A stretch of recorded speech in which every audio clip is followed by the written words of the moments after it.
ওম শান্তি। আজিৰ তাৰিখ 28 ছেপ্টেম্বৰ 2024 বৰ্ষ। প্ৰাতঃ মুৰলী বাপদাদা মধুবন। আজিৰ পিতাৰ অমৃতবাণী হৈছে, মৰমৰ সন্তানসকল, যেতিয়া তোমালোক ক্ৰমানুসৰি শতোপধান হবাগৈ, তেতিয়া এই প্ৰাকৃতিক দুৰ্যোগ বা বিনাশৰ জোৰ বাঢ়িব আৰু এই পুৰণি সৃষ্টি সমাপ্ত হ'ব। আৰু আজিৰ প্ৰশ্ন, কোনটো পুৰুষাৰ্থ কৰোঁতাসকলৰ পিতাৰ পৰা উত্তৰাধিকাৰ প্ৰাপ্ত হয়? পিতাই উত্তৰত কৈছে, পুৰা উত্তৰাধিকাৰ ল'বলৈ হ'লে প্ৰথমে পিতাক নিজৰ উত্তৰাধিকাৰী কৰি লোৱা, অৰ্থাৎ তোমালোকৰ ওচৰত যি আছে সেয়া সকলো পিতাক উৎসৰ্গিত কৰি দিয়া।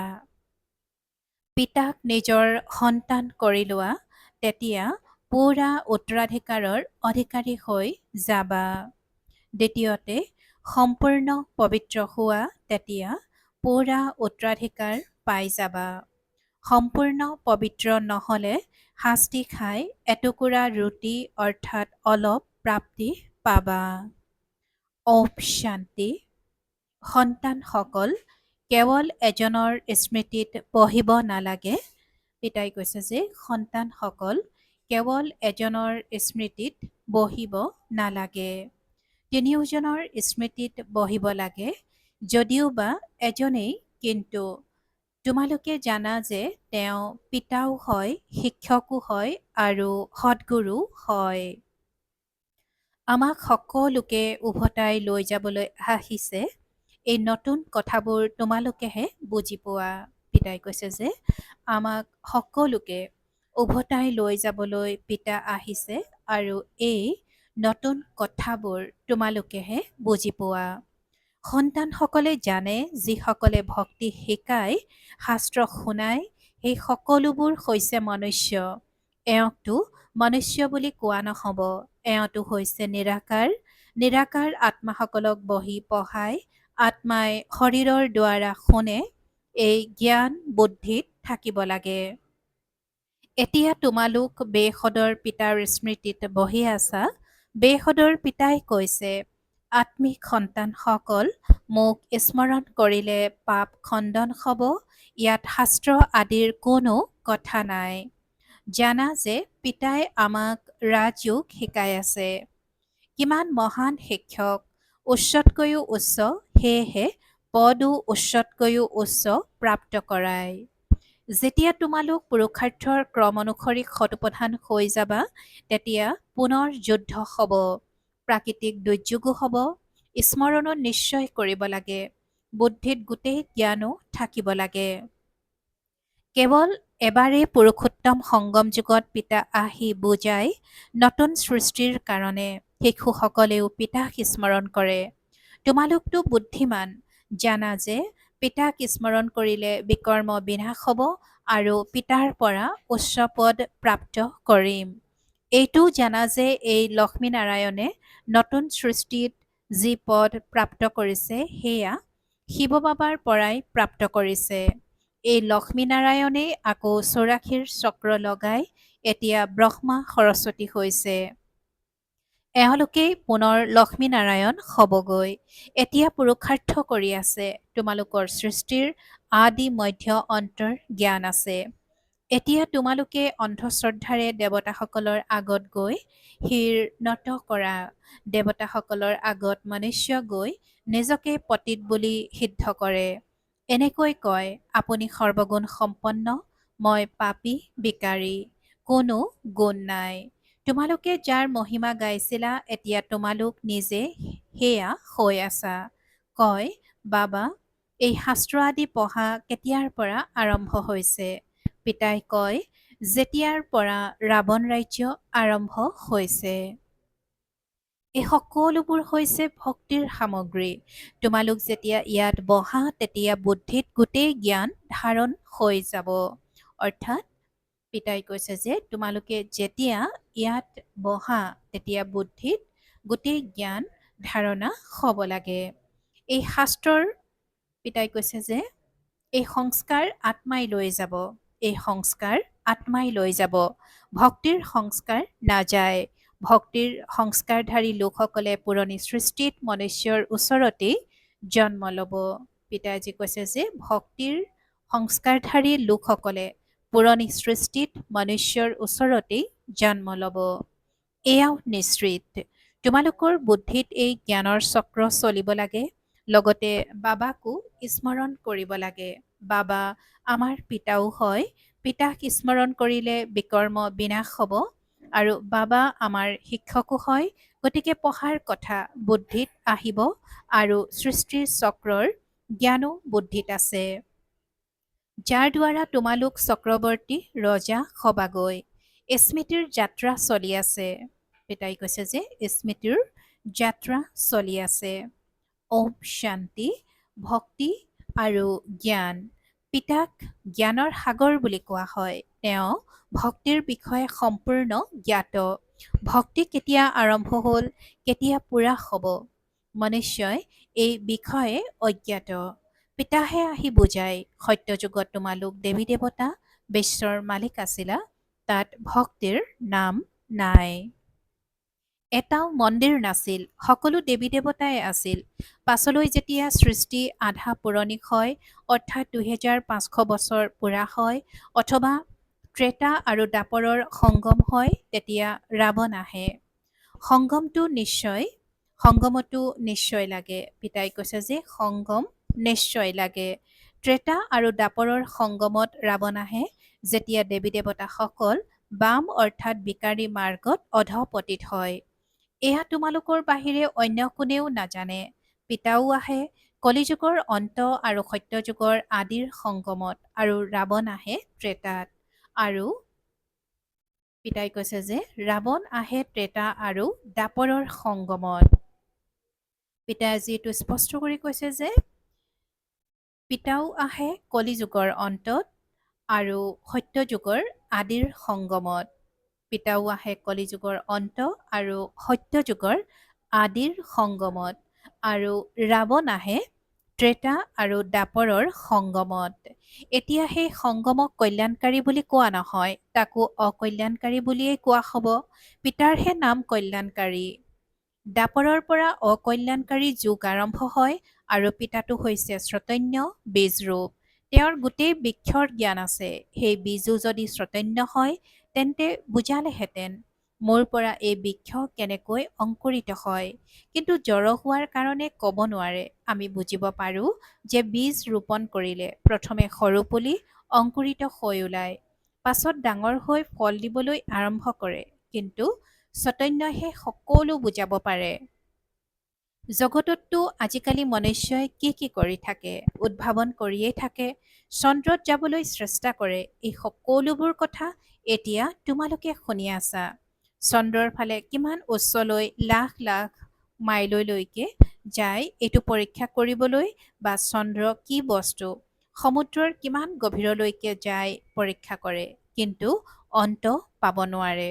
পানীয়ে পানী। এৰোপ্লেনেৰে ওপৰলৈ যায়, তাত পেট্ৰল ইমানখিনি ঢালে যাতে পুনৰ ঘূৰি আহিব পাৰে। আকাশ সীমাহীন নহয় জানো? সাগৰো সীমাহীন।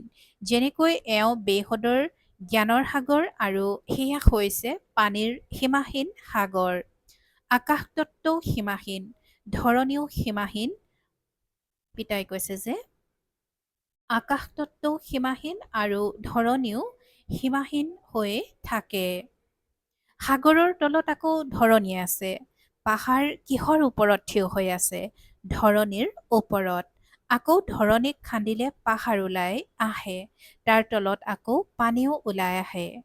সাগৰো ধৰণীৰ ওপৰত আছে, তাৰ কোনো অন্ত পাব নোৱাৰে যে কিমানলৈকে পানী আছে আৰু কিমানলৈকে ধৰণী আছে। পৰমপিতা পৰমাত্মা যি বেহদৰ পিতা, তেওঁৰ ক্ষেত্ৰত অন্তহীন বুলি কোৱা নহ'ব। মনুষ্যই যদিও কয় যে ঈশ্বৰ অন্তহীন আৰু মায়ায়ো অন্তহীন, কিন্তু তোমালোকে বুজি পোৱা যে ঈশ্বৰটো অন্তহীন হ'ব নোৱাৰে। বাকী এই আকাশ অন্তহীন। আকাশ, বায়ু, পানী, মাটি, অগ্নি, এই 5 তত্ত্ব আছে। এই পাঁচ তত্ত্ব তমোপ্ৰধান হৈ যায় আৰু আত্মাও তমোপ্ৰধান হৈ যায়। আকৌ পিতা আহি সতোপ্ৰধান কৰি তোলে। কিমান সূক্ষ্ম আত্মা। 84 জন্ম ভোগ কৰে। এই চক্ৰ ঘূৰিয়েই থাকে। এয়া হৈছে অনাদি নাটক। ইয়াৰ অন্ত নহয়। এয়া পৰম্পৰাগতভাৱে চলি আহিছে। কেতিয়াৰ পৰা আৰম্ভ হ'ল? যদি এয়া ক'ব পাৰে তেন্তে অন্তও আছে। বাকী এইটো কথা বুজাব লাগে। কেতিয়াৰ পৰা নতুন সৃষ্টি আৰম্ভ হয়, আকৌ পুৰণি হয়। এয়া 5,000 বছৰৰ চক্ৰ যি ঘূৰিয়েই থাকে। এতিয়া তোমালোকে জানা। বাকী তেওঁলোকেতো মিছা কাহিনী ৰচি দিলে। শাস্ত্ৰবোৰত লিখা আছে যে সত্যযুগৰ বয়স ইমান লাখ বছৰ। গতিকে মনুষ্যই শুনি শুনি তাকেই সত্য বুলি বুজি লয়। এইটো গম নাপায় ভগৱানে কেতিয়া আহি নিজৰ পৰিচয় দিব। নজনাৰ কাৰণে কৈ দিয়ে কলিযুগৰ আয়ুস 40,000 বছৰ এতিয়াও বাকী আছে। যেতিয়ালৈকে তোমালোকে নুবুজোৱা, এতিয়া তোমালোক বুজাবৰ বাবে নিমিত্ত হোৱা যে কল্প হৈছে 5,000 বছৰৰ, লাখ লাখ বছৰৰ নহয়। ভক্তিমাৰ্গৰ কিমান সামগ্ৰী আছে। মনুষ্যৰ হাতত পইচা থাকিলে খৰচ কৰে। পিতাই কয়, মই তোমালোকক কিমান পইচা দি যাওঁ। বেহদৰ পিতা, গতিকে নিশ্চয় বেহদৰ উত্তৰাধিকাৰ দিব। ইয়াৰ দ্বাৰা সুখো প্ৰাপ্ত হয় আৰু আয়ুসো দীঘলীয়া হয়। পিতাই সন্তানসকলক কয়, মোৰ অতি মৰমৰ সন্তানসকল, আয়ুষ্মান ভৱ। তাত তোমালোকৰ আয়ুস 150 বছৰ হয়। কেতিয়াও কালে খাব নোৱাৰে। পিতাই বৰদান দিয়ে। তোমালোকক আয়ুষ্মান অৰ্থাৎ দীৰ্ঘায়ু কৰি তোলে। তোমালোক অমৰ হৈ যাবা। তাত কেতিয়াও অকাল মৃত্যু নহ'ব।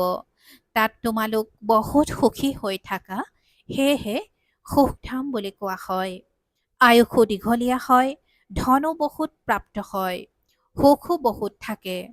কঙালৰ পৰা মুকুটধাৰী হৈ যায়। তোমালোকৰ বুদ্ধিত আছে। পিতা দেৱী দেৱতা ধৰ্ম প্ৰতিষ্ঠা কৰিবলৈ আহে। সেয়াতো নিশ্চয় সৰু বিক্ষয় হ'ব। তাত হৈছেই এটা ধৰ্ম, এখনেই ৰাজ্য, এটাই ভাষা। তাকেই কোৱা হয় বিশ্বত শান্তি। গোটেই বিশ্বত আমি ভাৱৰীয়া, সেয়া মনুষ্যই নাজানে। যদি জানে তেন্তে কওকচোন, কেতিয়াৰ পৰা আমি ভূমিকা পালন কৰি আহিছোঁ। এতিয়া তোমালোক সন্তানসকলক পিতাই বুজাই আছে। গীততো আছে নহয়, বাবাৰ পৰা যি পোৱা যায় সেয়া আৰু আন কাৰো পৰা পোৱা নাযায়। গোটেই পৃথিৱী আকাশ গোটেই বিশ্বৰ ৰাজধানী দি দিয়ে।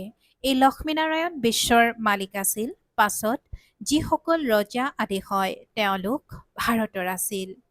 গায়নো কৰা হয়, যি বাবাই দিয়ে সেয়া অন্য কোনেও দিব নোৱাৰে।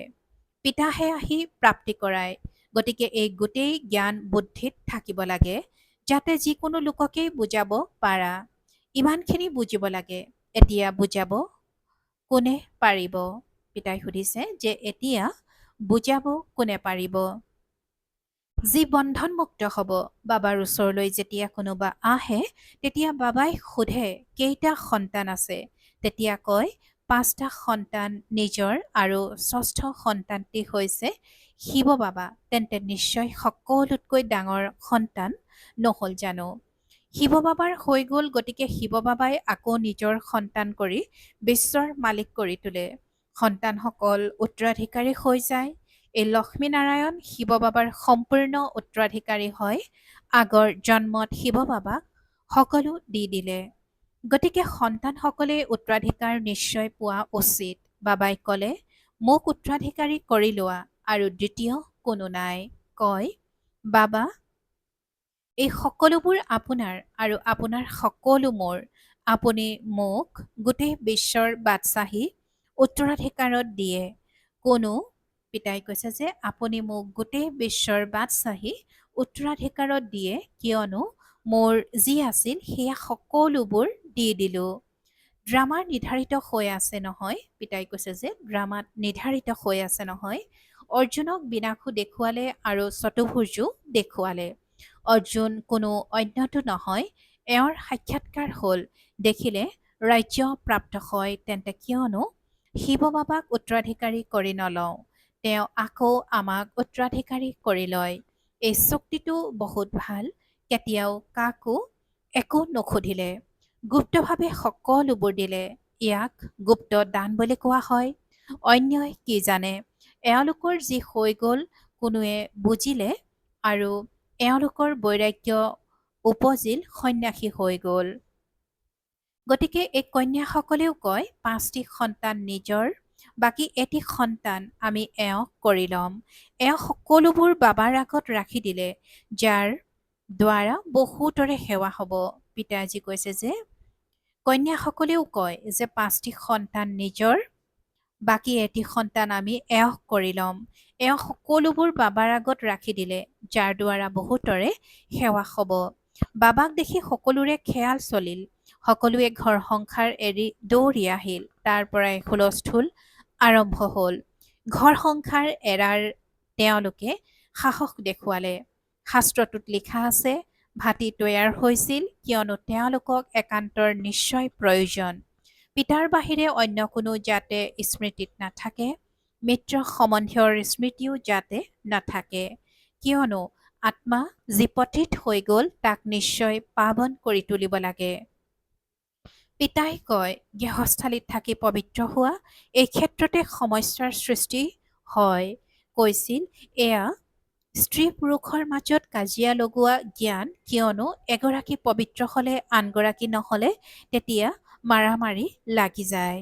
এওঁলোক সকলোৰে মাৰ খাইছে কিয়নো হঠাৎ নতুন কথা হৈ গ'ল। সকলো আচম্বিত হ'বলৈ ধৰিলে, এয়া কি হ'ল যে ইমানবিলাক দৌৰি গুচি যায়। মনুষ্যৰটো বুজাৰ শক্তি অলপো নাই। ইমানখিনি কৈছিল কিবা শক্তি আছে, এনেকুৱাতো কেতিয়াও হোৱা নাই যে নিজৰ ঘৰ সংসাৰ এৰি দৌৰি যাব। ড্ৰামাত এই সকলোবোৰ চৰিত্ৰ শিৱ বাবাৰ। কোনোবা খালী হাতেৰে দৌৰিল, এয়াও খেল।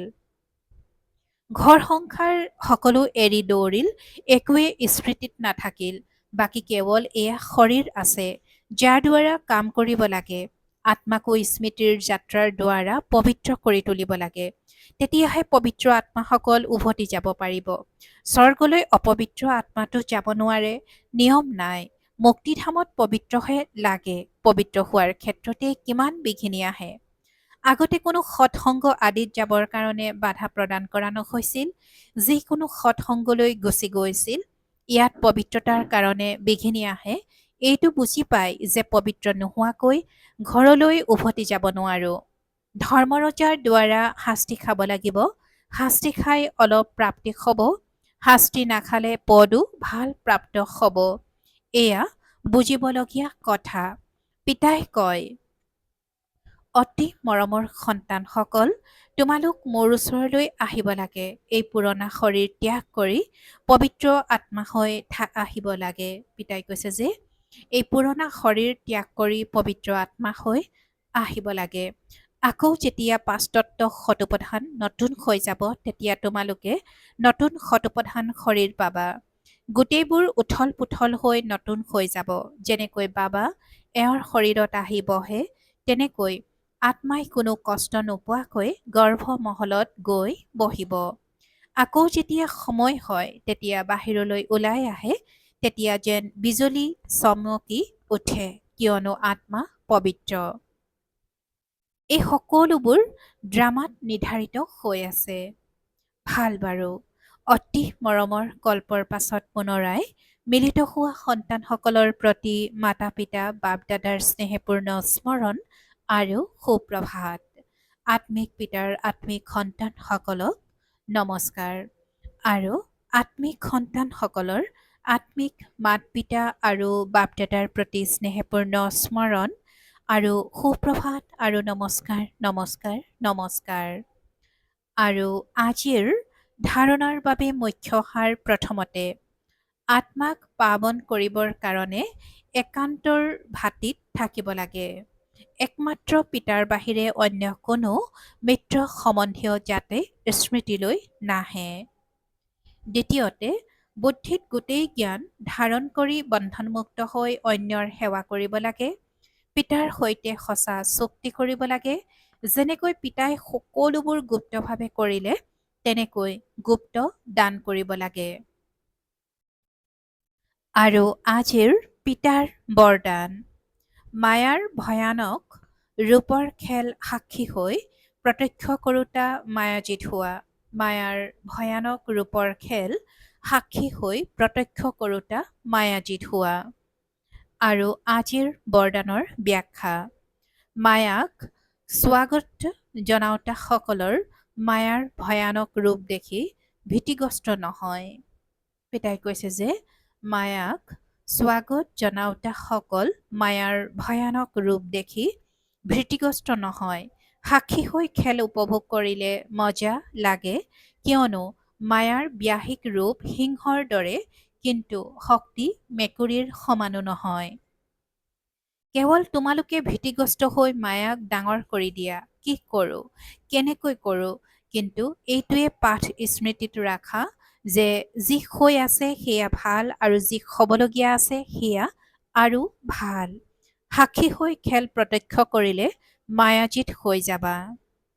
আৰু আজিৰ শ্লোগান। যি সহনশীল তেওঁ কাৰো ভাৱ স্বভাৱত নজ্বলে। ব্যৰ্থ কথা এখন কাণেৰে শুনি আনখনেৰে উলিয়াই দিয়ে। যি সহনশীল তেওঁ কাৰো ভাৱ স্বভাৱত নজ্বলে। ব্যৰ্থ কথা এখন কাণেৰে শুনি আনখনেৰে উলিয়াই দিয়ে। ওম শান্তি। ইচ্ছামাত্ৰম অবিদ্যাস্থিতিৰ অনুভৱ কৰিবলৈ আৰু কৰাবলৈ আজিৰ অব্যক্ত সংকেত। ৰজাৰ অৰ্থই হৈছে দাতা। যদি সদৰ অৰ্থাৎ সীমিত ইচ্ছা বা প্ৰাপ্তিৰ উৎপত্তি হয় তেন্তে তেওঁ ৰজাৰ পৰিৱৰ্তে মগনীয়া হৈ যায়। তোমালোক দাতাৰ সন্তান, সকলো সম্পদেৰে সম্পন্ন শ্ৰেষ্ঠ আত্মা। সম্পন্নৰ চিন হৈছে অখণ্ড মহাদানী, গতিকে এটা ছেকেণ্ডো দান নিদিয়াকৈ থাকিব নোৱাৰে। ওম শান্তি।